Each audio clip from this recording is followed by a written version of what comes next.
Hello friends, जय जगन्नाथ समस्तକୁ ସେଥିମାନେ ସମସ୍ତଙ୍କ ପାଇଁ ଗୋଟେ ଗୁରୁତ୍ୱପୂର୍ଣ୍ଣ ସେସନ ଏଇଟା ଏବଂ ଇମ୍ପୋର୍ଟାଣ୍ଟ ସେସନ କହିଲେ କିଛି ଭୁଲ ହବ ନାହିଁ। ସେଥିପାଇଁ ତୁମମାନଙ୍କର ଯୋଉ ଅପେକ୍ଷା ଥିଲା CISF ରିକ୍ୱାରମେଣ୍ଟ କେବେ ଆସିବ, ପିଲାମାନେ ତ ରିକ୍ୱାରମେଣ୍ଟ ପ୍ରୋସେସ ବର୍ତ୍ତମାନ ଆରମ୍ଭ ହେଇସାରିଛି। ତ ତୁମମାନେ ରେଡି ହେଇକି ଡକୁମେଣ୍ଟ ରେଡି ରଖିଥାଅ ପିଲାମାନେ। ଯୋଉ ତୁମର ହେଡ କନେଷ୍ଟବଳ ଏବଂ ଜିଟି ରିକ୍ୱାରମେଣ୍ଟ ଥିଲା, ପୋଷ୍ଟ ତୁମର 403 ଗୋଟିଏ ପଦବୀର ତୁମ ରିକ୍ରୁଟମେଣ୍ଟ ଆସିଥିଲା। ତ ଆଜି ଆମେ ପିଲାମାନେ ଫୁଲ୍ ଡିଟେଲ୍ସ ଜାଣିବା ଏଇ ଗୋଟିଏ ଭିଡ଼ିଓ ମାଧ୍ୟମରେ। ତ କିପରି ଆମେ ମାନେ ଆପ୍ଲାଏ କରିବା, କିପରି ମାନେ ତା ଡିଟେଲ୍ସ କ୍ରାଇଟେରିଆ ରହିଛି କ'ଣ କ'ଣ ସବୁ କିଛି ଜାଣିପାରିବା ପିଲାମାନେ ଗୋଟିଏ ସେସନରେ। ତ ସମସ୍ତେ ଭିଡ଼ିଓର ପିଲାମାନେ ପ୍ରଥମ ଶେଷ ପର୍ଯ୍ୟନ୍ତ ଯୋଡ଼ି ହେଇକି ରହିବେ। ଡିଟେଲ୍ସ ଆମେ ଡିସ୍କସନ ସବୁ କିଛି ହିଁ କରିବା। ଓକେ, ଯେଉଁ ଫ୍ରେଣ୍ଡସ୍ ମାନେ ଚ୍ୟାନେଲ ନୂଆ ଅଛନ୍ତି ସେମାନେ ଚ୍ୟାନେଲ ସବସ୍କ୍ରାଇବ କରିବା ଜମା ଭୁଲିବ ନାହିଁ। ଭିଡ଼ିଓକୁ ଲାଇକ୍ କରିବ, ସେୟାର କରିବ ଏବଂ କମେଣ୍ଟ ମଧ୍ୟ ଜଣାଇବ ଭିଡ଼ିଓ କିପରି ହେଇଛି।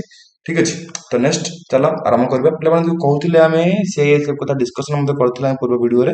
ତ CISF ର ପିଲାମାନେ ତୁମର ରିକ୍ୱାରମେଣ୍ଟ ଯୋଉ ପ୍ରୋସେସ ଥିଲା ତାର ପିଲାମାନେ ଆରମ୍ଭ ହେଇସାରିଛି। ଅନଲାଇନ ଆପ୍ଲିକେସନ ଭରିବା 18/5 ମାନେ ଗତକାଲି ଠାରୁ ତୁମମାନେ ଆପ୍ଲିକେସନ ଭରିବା ଷ୍ଟାର୍ଟ କରିଦବ ଏବଂ ତାର ଲାଷ୍ଟ ଡେଟ୍ ଯାହା ରହିଛି 6/6 ଆଗାମୀ 6 ତାରିଖ ପିଲାମାନେ ତାର ଲାଷ୍ଟ ଡେଟ୍ ରହିଛି। ଆପ୍ଲିକେସନ କ୍ଲୋଜ ହେଇଯିବ ଏବଂ ବୋଥ ମେଲ ଏବଂ ଫିମେଲ ଇଣ୍ଡିଆନ ସିଟିଜେନ ମାନେ ଆପ୍ଲାଏ କରିପାରିବେ ଏବଂ ପଦବୀ ତାର ପିଲାମାନେ 403 ଗୋଟି ପଦବୀ ରିକ୍ରୁଟମେଣ୍ଟ ଆସିସାରିଛି ଅଲରେଡି, ଯାହାର କି ହେଡ କନେଷ୍ଟବଳ ଡ୍ୟୁଟି ରହୁଛି, ଜେନେରାଲ ଡ୍ୟୁଟି ଏବଂ ତାଙ୍କ ମଧ୍ୟ ପିଲାମାନେ ଏଗ୍ନେସ୍ ସ୍ପୋର୍ଟସ କେଟା ମାଧ୍ୟମରେ ସେମାନେ ଯୋଡ଼ି ହେଇପାରିବେ ଏବଂ ସେଣ୍ଟ୍ରାଲ ଇଣ୍ଡଷ୍ଟ୍ରିଆଲ ସିକ୍ୟୁରିଟି ଫୋର୍ସରେ ପେ ଲେବୁଲ 4 କଥା କହିବା ଏବଂ ଦରମା ପିଲା କହିବା ଆଦି ତୁମର ଷ୍ଟାର୍ଟିଂ 25K ରୁ ନେଇକରି 2500 ରୁ ନେଇକରି 81,000 ପର୍ଯ୍ୟନ୍ତ ତୁମର ଷ୍ଟାର୍ଟିଂ ଦରମା ରହିଛି।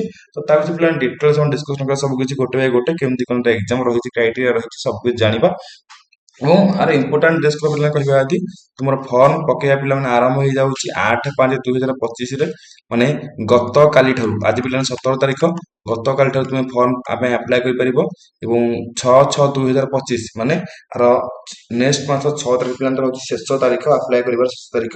ଏବଂ ଯଦି ଏଜ୍ ଲିମିଟ କହିବା, ଯେମିତି କହିଲେ ଆମେ 18 ବର୍ଷ ମିନିମମ୍, 23 ବର୍ଷ ମ୍ୟାକ୍ସିମମ୍ ରହିଛି। ପୁଣି ୟା ଉପରେ ପିଲାମାନେ ତୁମେ ଏଜ୍ ଲାଇସେନ୍ସ ଦେଖିବାକୁ ପାଇବ, ଯୋଉଠି କି ତୁମମାନଙ୍କୁ ଏ ଜାଗାରେ 2/8/2002 ତାର ପୂର୍ବରୁ ପିଲାମାନେ ତୁମେ ଜନ୍ମ ନ ହୋଇଥିବା ଦରକାର ଏବଂ ଆର ପରେ 2/8/2007 ଆ ପରେ ତୁମେ ମାନେ ଜନ୍ମ ହୋଇନଥିବ। ବେସିକାଲି 1/8/2025 କୁ ସେ ମାଗୁଛି କ'ଣ ଜାଗାରେ ତୁମର ଏଠି 18 ବର୍ଷ ଏବଂ ତା ସହିତ ତୁମମାନଙ୍କୁ ଏଠି ଏଜ୍ ରିଲେସନ କହିବା ଯଦି SC BC ଉପରେ ପିଲାମାନେ ତୁମକୁ ଏଠି 5 ବର୍ଷ ଇଲେକ୍ସନ ଦେଖିବାକୁ ମିଳିବ। ପିଲାମାନେ ଟିକେ ଭୁଲ ଟାଇପିଂ ହେଇଛି ଜାଗାରେ ଏବଂ SC ST ତୁମମାନେ ଜାଗାରେ 5 ବର୍ଷ ଇଲେକ୍ସନ ଦେଖିବ, ଯୋଉଠି ତୁମର ଅପ୍ ଟୁ 28 ଇୟର୍ସ ପର୍ଯ୍ୟନ୍ତ ଏବଂ ଓ ମାନଙ୍କ ପାଇଁ ପିଲାମାନେ ତୁମର ଏଠି ମଧ୍ୟ 5 ଇୟର୍ସ ରହିଛି ରିଲାକ୍ସେସନ ଅପ୍ ଟୁ 28 ଇୟର୍ସ ପର୍ଯ୍ୟନ୍ତ। ଏଇଟା ଯଦି ମନେ ରଖିଥିବେ, SC ST ପିଲାମାନେ 5 ବର୍ଷ 3 ବର୍ଷ ନୁହେଁ, ଟିକେ ରଙ୍ଗଲି ଟାଇପିଂ ହେଇଯାଇଛି ଏବଂ SC BC ମଧ୍ୟ 5 ବର୍ଷ। ଇଏ ପିଲାମାନେ ତୁମର ଏଜ୍ ରିଲାକ୍ସେସନ ଏଜ୍ କ୍ରାଇଟେରିଆକୁ ନେଇକରି ତମର ଡାଉଟ୍ ଥିବ ସାର୍ କି କ୍ୱାଲିଫିକେସନ କ'ଣ ରହିବ। ତ ପିଲାମାନେ କ୍ୱାଲିଫିକେସନ ତୁମର ଏ ଜାଗାରେ ଦଉଛି 12th pass. Okay, 12th pass ତୁମର କ୍ୱାଲିଫିକେସନ ରହିବ ଏବଂ ପେ ସ୍କେଲ ତୁମର ରହୁଛି ପେ ସ୍କେଲ 4 ଅନୁସାରେ ଷ୍ଟାର୍ଟିଂ 2500 ରୁ 500 ରୁ ନେଇକରି 81,800 ପର୍ଯ୍ୟନ୍ତ ତୁମର ଏଠି ତୁମର ସାଲାରୀ ବେସିକ ପେ ସାଲାରୀ ତୁମେ ପାଇପାରିବ ଏବଂ ତୁମର ତାର କହିପାରିବା ତୁମର ସବୁ ଅଲଗା ମାନେ ଯେମିତି ତୁମର ପିଲାମାନେ ତୁମର ଛୁଆ ଥିବେ ସେମାନେ ପାଠ ପଢିବେ କିମ୍ବା ତୁମର କିଛି ମେଡିକାଲ ଚାର୍ଜେସ୍ ହେଇଗଲା କିମ୍ବା ତୁମକୁ କ୍ୱାର୍ଟର ମିଳିଯିବ, ଏଗୁଡ଼ା ପିଲାମାନେ ସବୁ ହାଇସ୍କୁଲ ଏଗୁଡ଼ା ସବୁ ଅଲଗା। ଏଗୁଡ଼ାକୁ ଛାଡ଼ିକି ତୁମକୁ ଅନ୍ ହ୍ୟାଣ୍ଡ ବେସିକ ପେ ହେବରେ ତୁମକୁ 25,500 ତୁମର ସାଲାରୀଟି ଆରମ୍ଭ ହେଇଯିବ। ଓକେ, ଏବଂ ଆମେ ଆଉ ଟିକେ ପିଲାମାନେ ଡିଟେଲ୍ସ ଡିସ୍କସନ କରିବା ଉପରେ କି କେମିତି କ'ଣ କ୍ରାଇଟେରିଆ ସବୁ କିଛି ରହିଛି।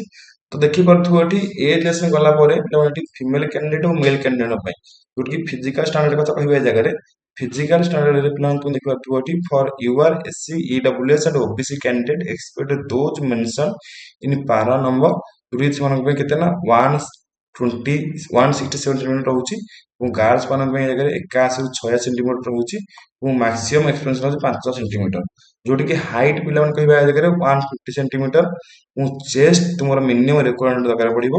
ଏବଂ ତାର ଯଦି ଫିଜିକାଲ କଥା କହିବା ଏ ଜାଗାରେ ଦେଖିପାରୁଥିବ ଫିଜିକାଲ ପିଲାମାନେ ଏ ଜାଗାରେ ତୁମର ରିଲାକ୍ସେସନ ରହିଛି candidate healing from hill area Garhwal କମରେଲ ଦୋଗରାସ। ତ ଏଗୁଡ଼ା ପିଲାମାନେ ହେଲେ ତୁମର ସାର୍ଟିଫିକେଟ ଅନୁସାରେ ହେଲେ ବା ଆନିସେସର 6 ଅନୁସାରେ ହେଲେ ମେଲ ମାନଙ୍କ ପାଇଁ 160 ସେଣ୍ଟିମିଟର, ଫିମେଲ ମାନଙ୍କ ପାଇଁ 153 ସେଣ୍ଟିମିଟର ଏବଂ ମେଲ ମାନଙ୍କ ପାଇଁ ପିଲାମାନେ ଏ ଜାଗାରେ ଚେଷ୍ଟ ରହୁଛି କ'ଣ ନା ହାଇଟ୍ କଥା କହିଲେ ଚେଷ୍ଟ ହଉଛି 81 ରୁ 86।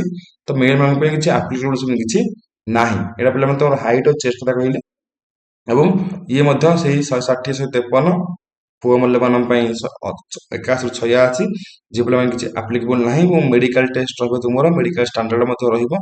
ଏବଂ ଯଦି ପ୍ରୋସେସ କଥା କହିବା ପିଲାମାନେ ଜାଗାରେ ତୁମର ଡକୁମେଣ୍ଟ ଭେରିଫିକେସନ ରହୁଛି। ପ୍ରଥମେ ତୁମର ରହିବ ଜାଗାରେ କଣ ଏକ୍ଜାମଟି ତୁମେ ଫିଜିକାଲ ଦେଇପାରିବ ବା ସରି ଆମର କହିପାରିବା ରିଟେନ୍, ତାପରେ ତୁମେ ଏଠି ଏକ୍ଜାମ ଆପ୍ଲାଏ କରିପାରିବ କଣ ତୁମର ଏ ଜାଗାରେ ଫିଜିକାଲ ମାଧ୍ୟମରେ, ଦେନ୍ ତୁମର ସେ ଡକୁମେଣ୍ଟ ଭେରିଫିକେସନ।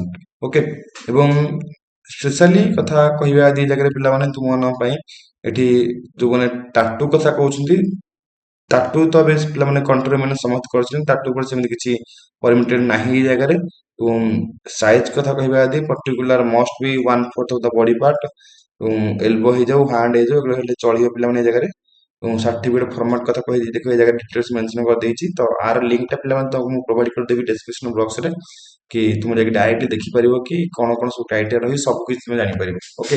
ତ ଏଇ ପିଲାର ଗୋଟେ ଭିଡ଼ିଓ ତମ ମାନଙ୍କ ଥିଲା ମୋଷ୍ଟ ଇମ୍ପୋର୍ଟାଣ୍ଟ ସେସନଟେ। ତ ପିଲା ଆଜି 17 ତାରିଖ, ଆଉ ଡେରି କର ନାହିଁ, କାଲିଠାରୁ ତୁମେ ତୁମର ଆପ୍ଲିକେସନ ଆପ୍ଲାଏ କରିବା ଷ୍ଟାର୍ଟ କରିଦିଅ, ଠିକ ଅଛି। ଏବଂ ସମସ୍ତେ ପିଲାମାନେ ପୁରା ଭରପୁର ଭାବରେ ଯୋଡ଼ି ରନିଂ ଫନିଂ କରିକି ଫିଟନେସ ବଜାୟ ରଖ, କାରଣ ତୁମେ ମାନେ ନିଶ୍ଚିତ ଭାବରେ କ୍ରାକ୍ କରିବ ବୋଲି ସମସ୍ତେ ଆଶା କରୁଛନ୍ତି। ତୁମ ଗୋଟେ ପୋଷ୍ଟ ତୁମ ନିହାତି ଦରକାର, ଠିକ ଅଛି। ତ ସେସନ ପିଲାମାନେ ଏଇଠୁ ରଖିବା, ପୁଣି ଦେଖା ଆଉ ଗୋଟେ ନୂଆ ସେସନରେ ଆଉ କିଛି ନୂଆ ଇମ୍ପୋର୍ଟାଣ୍ଟ କିଛି କନସେପ୍ଟ ସହିତ, କିଛି ନୋଟିଫିକେସନ ସହିତ। Thank you everyone, thank you so much.